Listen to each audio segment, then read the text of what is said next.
क्या फिर भारत पर लगने वाला है इस्लामिक चंद्र ग्रहण? क्या फिर से शुरू होगी भारत के खेल को बिगाड़ने की साजिश? भारत के G20 को भंग करने के लिए बढ़ रही हैं काली ताकतें। कैसे निपटेगा भारत? कैसे दोस्तों ने कर ली भारत की पीठ में छुरा उतारने की साजिश? सुनकर दंग रह गया भारत। कमजोर हो गया पाकिस्तान के खिलाफ भारत का सबसे बड़ा हथियार। क्या भारत पर ही पड़ेगा भारी? भारत का नमक खाकर तालिबान ने क्यों की नमक हरामी? मोदी ने लाल कर दिया तालिबान। जल्द आने वाली है दूसरे देशों की बारी। गलती सुधारेगा भारत। दोस्तों, दुनिया भर के कुछ चंद देशों की तानाशाही से लड़ते हुए भारत ये लड़ाई अब अंतिम दौर में ले आया है। पहले भारत की आजादी के लिए नौटंकी, उसके बाद हर एक कदम पर भारत के लिए जाल बिछाया गया। भारत ने हर वक्त परीक्षा ही दी है। भारत हमेशा ही सबके लिए आंखों की किरकिरी ही रहा।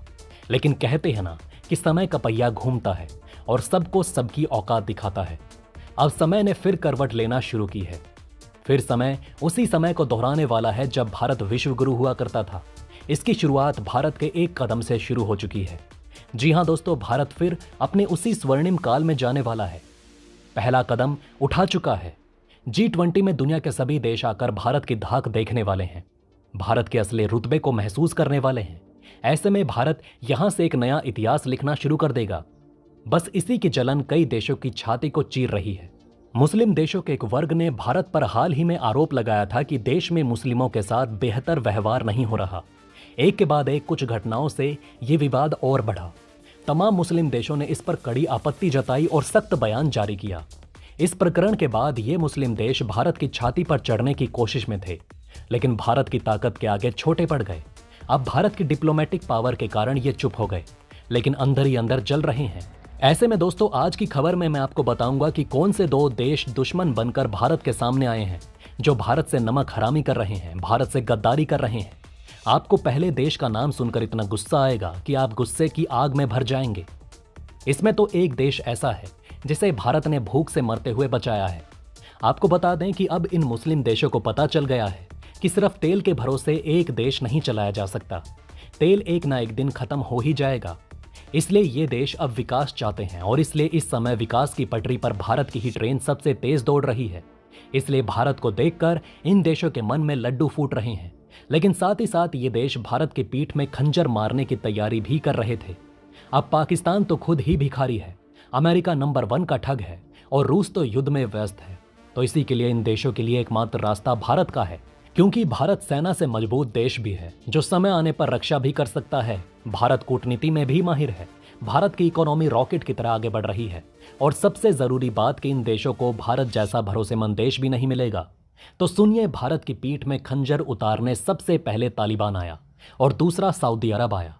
अफगानिस्तान को हथियाने के बाद जब दुनिया तालिबान का साथ नहीं दे रही थी, तब ये रोता हुआ भारत के पास आया था, रोटी की भीख मांगने, जान की भीख मांगने।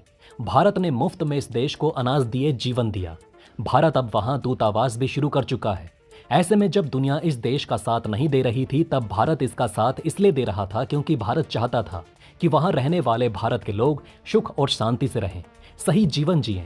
लेकिन अफगानिस्तान में अमेरिका और उसके साथियों को पीटकर भगाने का दावा करने वाला तालिबान अब फिर पुराने रंग दिखाने लगा है। तालिबान ने एक बार फिर अफगानिस्तान के हिंदू और सिख जैसे अल्पसंख्यक समुदायों पर शिकंजा कसना शुरू कर दिया। हिंदुओं और सिखों के लिए फरमान जारी किया गया है कि वे अपने दिवाली, लोहड़ी जैसे त्योहारों का जश्न नहीं मनाएंगे। त्योहार मनाना भी है तो अपने घर के अंदर रहकर ही मनाएंगे। अल्पसंख्यक महिलाओं के लिए भी मुस्लिम महिलाओं की तरह सिर से पैर तक पूरा शरीर ढकने वाला बुर्का पहनना अनिवार्य कर दिया गया है। यानी हिंदू और सिख महिलाओं को भी बुर्का पहनना पड़ेगा। इसके अलावा भी तमाम ऐसे प्रतिबंध अल्पसंख्यक समुदायों पर थोपे जा रहे हैं जिससे वे अफगानिस्तान छोड़कर भाग जाएं या इस्लाम में धर्म परिवर्तन करा लें। ऐसे में हिंदू और सिख लगातार अफगानिस्तान छोड़ने की कोशिश कर रहे हैं। हालांकि तालिबान इंटरनेशनल लेवल पर अपनी थू-थू होने से बचाने के लिए इन्हें अफगानिस्तान छोड़कर नहीं जाने दे रहा। ऐसे में हिंदुओं और सिखों की चोरी छिपे वहां से भागने की खबर आ रही है।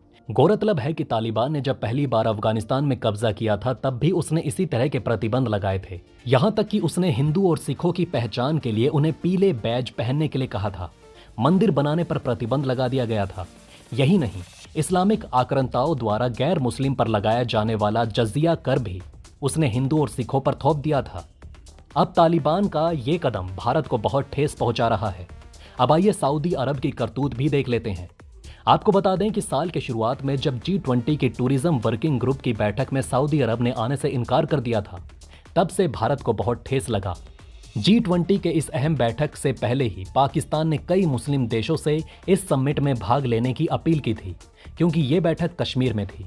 सऊदी अरब के अलावा चीन और तुर्की ने भी इस समिट में हिस्सा नहीं लिया था।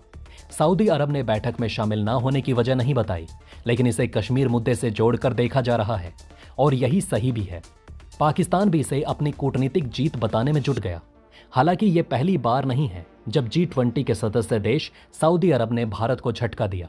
इससे पहले सऊदी अरब ने जब 2020 में G20 समिट की अध्यक्षता की थी, तो G20 समिट के लिए जारी की गई विशेष मुद्रा पर छपे मैप में जम्मू कश्मीर को भारत से अलग बताया।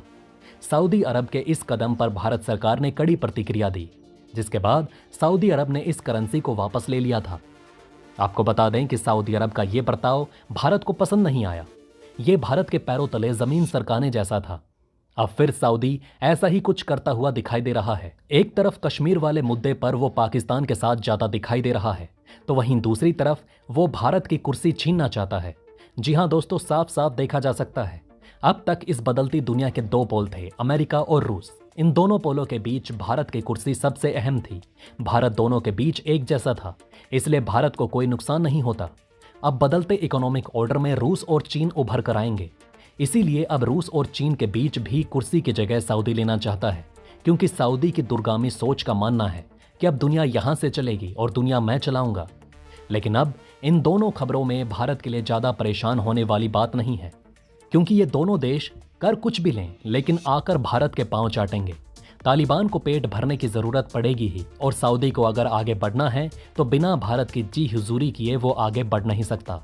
बात रही कश्मीर की, तो जैसे मोदी जी ने अब तक सऊदी को दबोच कर रखा है, वो इन देशों को बोलने नहीं देंगे। क्या G20 के ठीक बाद सऊदी अरब के प्रिंस सलमान को स्पेशल ट्रीटमेंट देनी चाहिए या नहीं? आप हमें नीचे कमेंट करके बताएं। दोस्तों, अब आप हमें कमेंट सेक्शन में बताएं कि क्या ये बातें आपको पहले से पता थी। अगर नहीं तो इनमें से कौन सी बात आपको सबसे ज़्यादा इंटरेस्टिंग लगी, और कमेंट बॉक्स में जय हिंद लिखना ना भूलिएगा। तो इसी के साथ दोस्तों, मैं मिलता हूं आपसे ऐसे ही किसी अगली वीडियो में। तब तक के लिए बने रहें हमारे चैनल पर। जय हिंद, जय भारत।